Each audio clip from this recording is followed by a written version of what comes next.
Australia are World Test Cricket champions. Far too good for India, wrapping up by lunch on the last day.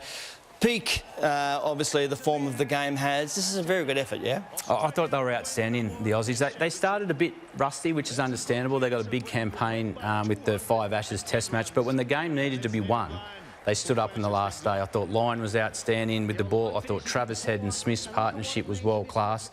And the bowlers chipped in. So they're ready for the Ashes. It's a great thing that they're ready for the Ashes. This is the World Championship. Yeah, we still have a sneaky eye to the Ashes, which we'll get to in a minute. But it was great. You've mentioned those names, but you can forget really the whole cult hero thing, can't we, around Scott Boland, because he was just a hero, bowled absolutely. Was he the pick of the bowlers? I would have thought he was. Well, I think he's been picked for the bowlers for some time. He was outstanding. He got the 2 big wickets in the over. He got rid of Virat Kohli. And he just continues to deliver. He bowls that line and length where he asks questions consistently. He's backed up there by some outstanding catching. But it's going to be interesting. You say he's the pick of the bowlers, where it's 6 weeks, 5 games in 6 weeks, plus the Test Championships. The fast bowlers, it's not just the big 3 now, there's 4 of them. Who do you see as your starting 11?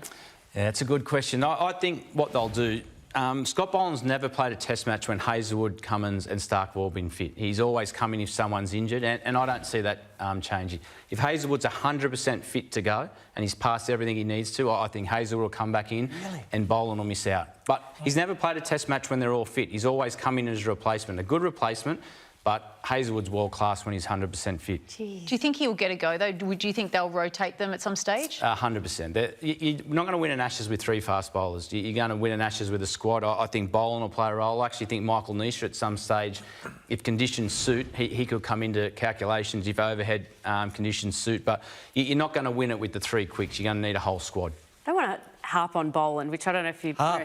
The technical terminology is actually Bayside Melbourne's own Scott Boland. Yeah. It's really a technical terminology there. But I'm just interested to get your view, Hads, on him if he does sort of play that primary role. Because as you said, he hasn't really had the mantle. He's always sort of been the fill-in, and obviously coming up against the Bazball, that really sort of aggressive style.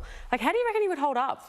I think if he did play, they'd target him. And that can work both ways. They can bring wicket opportunities in, but he bowls that nagging line and length. He owns that little area. So I'd imagine his Bazball style, they'll start to walk at him. They'll use the crease differently to take him on and just see how he does deal with pressure. So I just think to win it, you need all of them fit. And Hazlewood, Boland, they're very similar, but Hazlewood's height will make a difference. Yeah, what is with Hazlewood? Because he had the Achilles injury, didn't he? So is it still the same? Well, he's had an Achilles problem for some time. He's only played 3 Test matches in the last 18 months, and he went to IPL, tried to get some bowling under his belt and did his side. So sides normally take 6 weeks. I think he's a couple of months past that now. But if he's 100% fit, he will play the Test match. You say they won't win the Ashes with 3 fast bowlers. What about the English, though? What about their fast bowlers? I think they've got some questions. They've lost Archer. Who do they play in the first Test? Do they leave Stuart Broad out? They've got Robinson. But if you have a look at their quicks, Anderson's been injured. Ollie Robinson hasn't played for months. Wood hasn't played for months. He got injured at the IPL. The only one who's got any cricket under their belt is Stuart Broad. And last time he was left out of the first Test. So they've got some questions as well. They've lost Leach. They've brought Moeen Ali in. And he's not going to do very well. Last time he played, Australia took to him and he retired. So I think they've got some big questions what fast bowlers they'll use also. 5-0? I think so. I'll tell you what'll be interesting. What I find interesting with the 5-0, and it could happen, England want wickets are nice and flat, so it comes onto the bat. But I think the only way they can win it if they've got overhead conditions and a bit of life in the wicket. If they get the wickets thereafter, I think Australia can win 5-0. So if Bazball doesn't work out for them, theoretically, for the first 2 Tests, do they change their style of play? Do they go back to that more patient style of cricket, which we've seen them play for so long? No, I don't think so. I think the one thing with Brendan McCullum and Stokes, they'll back their players 100%. And for an entertainment point of view, we don't want that to happen. We want Bazball to continue as long as it can. It'll be a great contest. We're not going to get any boring nights sitting on the couch because they're going to come hard at this Australian team. And we may go back hard as well, in a measured way. But Trav Ball, it's there now, isn't it, with Travis Head? He's playing great cricket. He was brilliant. He turned. It was kind of the game was in the balance, and his attack got us away.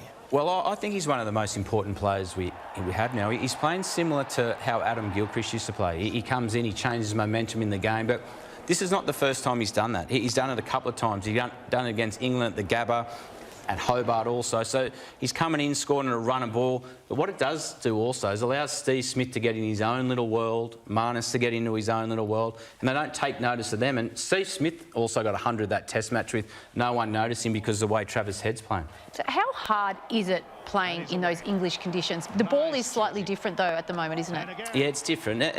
And they have different characteristics. Like, for example, sometimes the Duke's ball won't swing for the first 5 overs, then it'll start to swing after that. But overhead conditions will play the biggest role. If it's a nice, beautiful English summer, the ball won't do much, and I think Australia will enjoy that. The bit of overhead conditions and the ball starts to move, then England come into the game.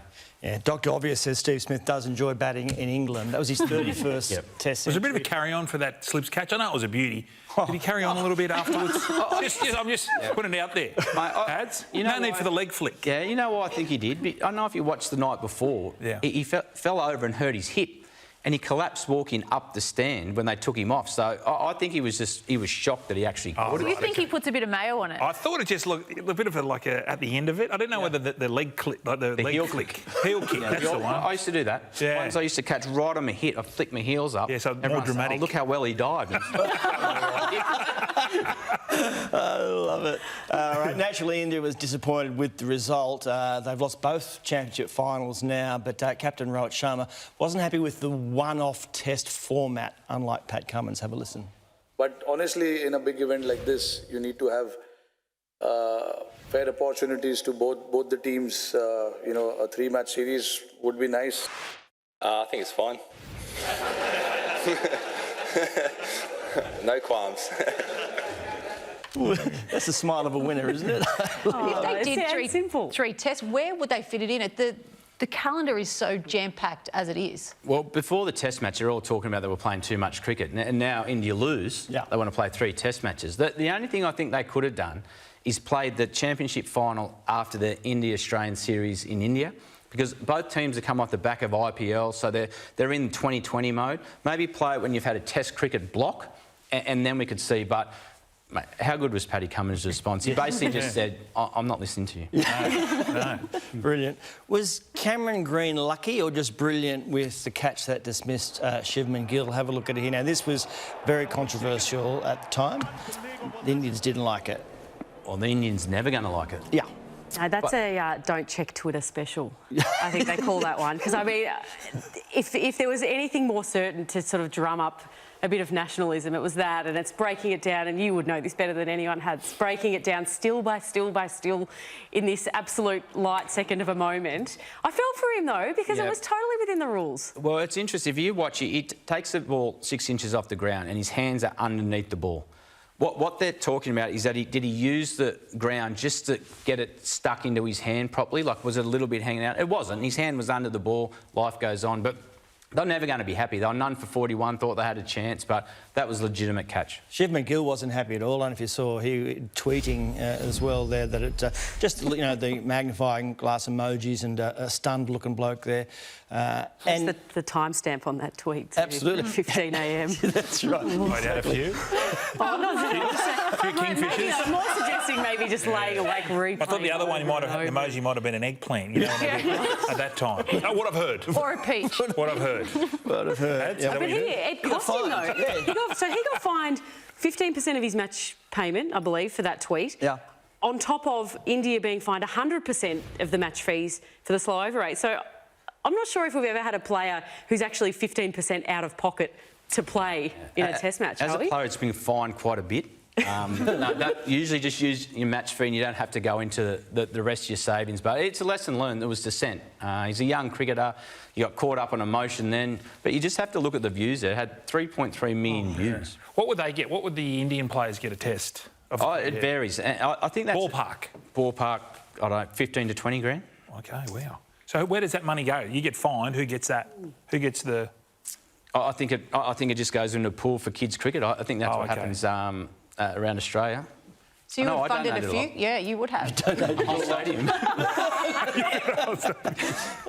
Marnus Labuschagne, look, he's just a streak of energy. So it was unusual to see the sleeping, waiting to go out to bat. And then this is what happened immediately after we saw those pictures, is the wicket falls and he's got to get up and go. The only person I've ever seen do that is Mark Waugh. He used to nod off, but different players deal with the way they get nervous. Nathan Lyon was the best. He used to hide in the physio room. And I was telling you off air, I used to walk in and say, they're bowling bumpers, you better come out and look. He said, stop it, Hads. He'd come out, they bowl a bumper. I said, I told you, get back in the room. He was petrified every time he batted. Oh, wow. I had a night out with Matt Elliott, former opening batter, at Jackson's on George about 1996. Oh, that's good. I was bowling to him with a snooker ball at about 4 a.m. Anyway, I was crook the next day, just sitting on the lounge as you do, and I was watching the cricket. He was 12th man. Oh, yeah. And they panned to the dressing room at the SCG, and he was exactly like that, out like a light. I was just thinking, oh, God, I'm glad I feel Daz in. Nice work. Cricket does have a habit of setting people into slumber at times. Here are just some we've featured on the show over the years. And, of course, we started with the man himself, Marnus, a couple of years ago, having just another nap. He's a serial offender. The late, great Shane Warne catching up on some lost sleep. He was on tour as assistant coach at the time there, Davey. Tomo mastering the art of sleeping with his eyes open, which is great. Day of the cricket, obviously, with the lads. A few beers and a siesta, all in front of a live TV audience, which is great. This bloke fought so hard to see off the noddies. Comes back up. Well, I'm awake. That's the worst, biting it off. Yeah, exactly. He's got a disguise on for sure. That's not his real hair. If you do fall asleep, obviously you become fair game at cricket. At least he's got sun cream on. Yeah, this could be one step too far, I'd imagine. Yeah. Down it goes. And the worst thing, of course, is if you miss the action, a wicket wakes you up. There he is. He's asleep. We can see him in the background there, and noise around him. There's a wicket, and what's going on? I was awake. I was awake. Yeah. I was awake. Saw everything. Absolute peach. All right. Given we have wicketkeeper on the panel, we've dug deep for this week's mind-blowing sports fact. Former England wicketkeeper Alex Stewart scored 8,463 test runs in his career, which also happens to be the same numbers of his birthday, the 8th of the 4th, 63. Wow. Well, don't you like... Who found that? Oh, Matt Parslow, the guy with all the pens in his top pocket. Bonus fact, Stewart also holds the record for scoring the most test runs without a double century. Are your minds not... I know why. Really? Wicket keepers can't concentrate that long.